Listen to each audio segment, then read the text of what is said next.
Excusez-moi, monsieur Kissi, est-ce que toutes ces actions que M. Bawara décrit sont perceptibles? Non, ce que moi je voudrais dire, c'est que, et peut-être c'est la liaison, peut-être la gêne que les gens trouvent à prendre le RPT, c'est parce que les 40 ans, aujourd'hui je sais 43 ans que le RPT a passé au pouvoir, on sait qu'aujourd'hui les Togolais ont de sérieuses difficultés. Le ministre doit reconnaître que c'est dur au Togo. C'est dur, c'est l'un des pays de la région où, vous avez raison, dans certaines maisons, les gens trouvent difficilement un repas par jour. Et c'est là même la raison de l'agressivité. Quand vous circulez à Lomé, même dans la circulation, avec un petit pépin, vous voyez les immédiats qui commencent à insulter parce que les gens sont insatisfaits. Il y a quelque chose qui donne l'impression que les gens ont l'impression que ça n'ira même plus, que nous sommes au bord du déluge. Voilà ce que moi je voudrais que nous en prenions conscience. Et que nous sachions que un certain nombre de choses doivent être faites, notamment, on ne peut pas aller citer tout ce qu'on cite là sans qu'il n'y ait, qu'on ne révise pas la grille indiciaire et un peu par ricochet la revalorisation du salaire des fonctionnaires. Si on ne fait pas ça, on peut dire tout ça, mais les populations ne vont pas sentir dans leur assiette ce que vous êtes en train de dire. Quand vous prenez... Monsieur Bawara, quels sont les domaines pour lesquels l'État doit encore fournir des efforts? Il y a beaucoup de domaines où l'État doit fournir des efforts. Je constate qu'ils ne contestent pas la production agricole dont j'ai parlé tout à l'heure. Tout simplement parce qu'ils sont souvent à Lomé et ne sillonnent pas le pays. Moi, je sillonne le pays, je sillonne tous les villages.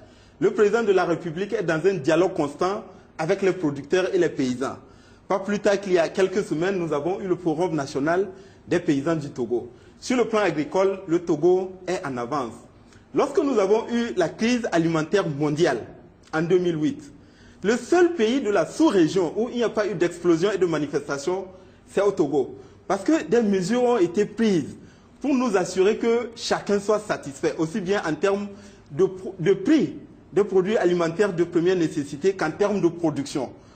Nous sommes partis l'année dernière d'environ 11 000 tonnes d'engrais à 30 000 tonnes qui sont actuellement disponibles.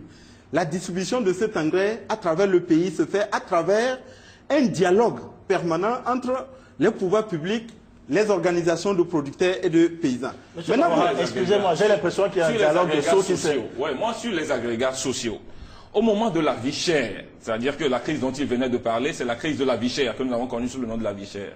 Au moment de la crise de la vie chère, si les Togolais ne se sont pas soulevés, c'est parce qu'il y avait eu un dialogue, et il y avait eu un climat social, et personne ne voulait vraiment mettre de la poudre sur le feu. Ce n'est pas que les gens n'ont pas vécu ça amèrement. Si nous ne prenons pas conscience de ça, et nous avons l'impression de dire que c'est parce que les Togolais étaient satisfaits avec de la suffisance au moment de la crise de la vie chère qu'ils n'ont pas réagi, nous allons retourner les populations contre les politiques. Moi, je voudrais dire que sur un certain nombre d'éléments, nous avons fait des études. Sur un certain nombre d'éléments, nous avons été très en retard dans cette question de la vie chère sur un certain nombre de pays, même où il y a eu des manifestations. Donc, ce que moi je voulais dire, c'est que comment le ministre pourrait comprendre que dans un pays, il y a un minimum que chacun peut avoir pour pouvoir supporter sa famille? Alors, Monsieur Kissi, justement, quel est le programme du CAR et de son candidat, Yaovi Agboyibo, dans le domaine du social, précisément? Ce que nous disons, c'est ce que nous avons dit. Et citons rapidement, comme le temps n'est pas long, mais citons rapidement 4 domaines. Hein, je ne vais pas être long là-dessus. J'ai déjà parlé de revoir la grille indiciaire, et notamment la revalorisation des salaires. La question du SMIC, il faut le revoir. Augmenter un peu le SMIC, il faut l'augmenter au-delà de ce que c'est aujourd'hui, mais en l'indexant sur la croissance. Parce que nous ne faisons pas de promesses démagogiques. Quel est le chiffre? Nous savons que... Le PDP, par exemple, de Bassabi a dit 40 000 francs CFA, le SMIC, et vous? Nous disons, il faut d'abord augmenter, et puis il faut voir, quand vous n'êtes pas en mesure d'assurer la croissance, vous ne pouvez pas aller donner des chiffres, tout simplement, je donne 50 000, vous allez les financer comment? Nous considérons que le SMIC peut être revalorisé au-delà de ce que c'est aujourd'hui. Mais en même temps, il faut l'indexer sur la croissance. Et c'est là où, quand vous séparez le social de l'économique, vous faites erreur. Parce que ce n'est que les fruits de la croissance qui peuvent permettre, au fur et à mesure, d'augmenter encore plus le SMIC. Donc, ce serait démagogique de venir dire un chiffre. Mais il faut aller au-delà de ce que c'est aujourd'hui. Je crois que chaque Togolais qui arrive à faire un métier, et souvent, c'est ceux qui ont le SMIC qui font les métiers les plus durs. Je vous dis, des gens sont en cravate dans leur bureau et ils ont un salaire de 1 million de francs. Mais souvent, c'est celui qui tient la manivelle qui a le SMIC. Et pour cette raison-là, il faut dépasser au moins 32 000, 33 000 francs pour que le Togolais moyen puisse commencer au moins par voir qu'il y a quelque chose qui évolue et que les frustrations diminuent. Mais en même temps, il faut créer les conditions pour que chacun produise. Quand vous allez au niveau rural, par exemple, parce que vous avez en Afrique, la fonction publique et les salaires des fonctionnaires, comme on le dit, se trouvent généralement dans les capitales. Si on est d'accord, alors il faut faire quelque chose dans les villages, dans les cantons, dans les grandes agglomérations. Là, vous allez par exemple vers les microstructures et les organisations paysannes. Comment les structurer? Moi, je crois qu'on peut structurer les organisations paysannes et leur donner un minimum sans être obligé de les exploiter politiquement. Monsieur le ministre dira avec moi que leur parti, et c'est une des erreurs qui est difficilement acceptable en politique, utilise des institutions de microcrédit pour berner les populations dans certains milieux pour leur retirer des cartes, etc. Alors qu'il est de l'ordre de l'État, vous qui gérez l'État, de produire ces moyens aux populations. Est-ce que c'est vrai ça, M. Bawara? Non, je constate qu'il concède au président Faure le bénéfice d'avoir réalisé le dialogue social. C'est une bonne chose, c'est une honnêteté de le reconnaître. Dans la mesure où M. Kissi ne connaît pas le montant du SMIC, il ne peut pas vous dire à quelle hauteur il peut l'augmenter. C'est ça la vérité. Pour revenir au secteur agricole, les choses sont simples.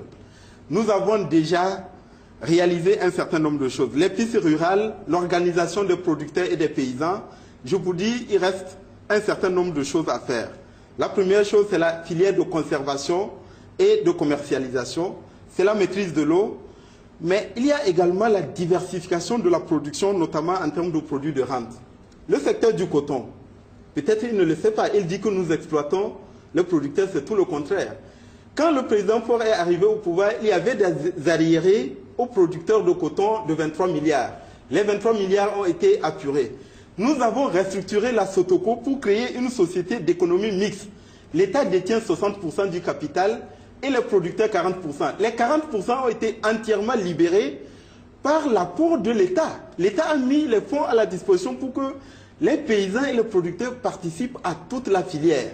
Et nous avons accordé en plus des subventions à la Fédération des unions de producteurs de café cacao, environ 1 milliard, à la Fédération des groupements de producteurs de coton, environ 1 milliard, pour qu'ils renforcent leurs capacités pour être des acteurs à part entière dans tout le processus agricole, aussi bien en matière de production vivrière qu'en matière de production de produits de rente. Monsieur Bawara, permettez-moi de passer à autre chose parce que le temps qui nous reste, qui nous est imparti arrive pratiquement à son terme. L'un des griefs que l'opposition fait au RPT, c'est l'absence d'une politique de logement sociaux.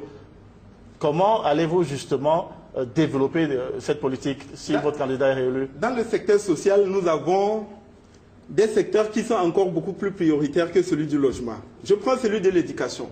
Nous avons supprimé les frais d'écolage au niveau préscolaire et au niveau primaire.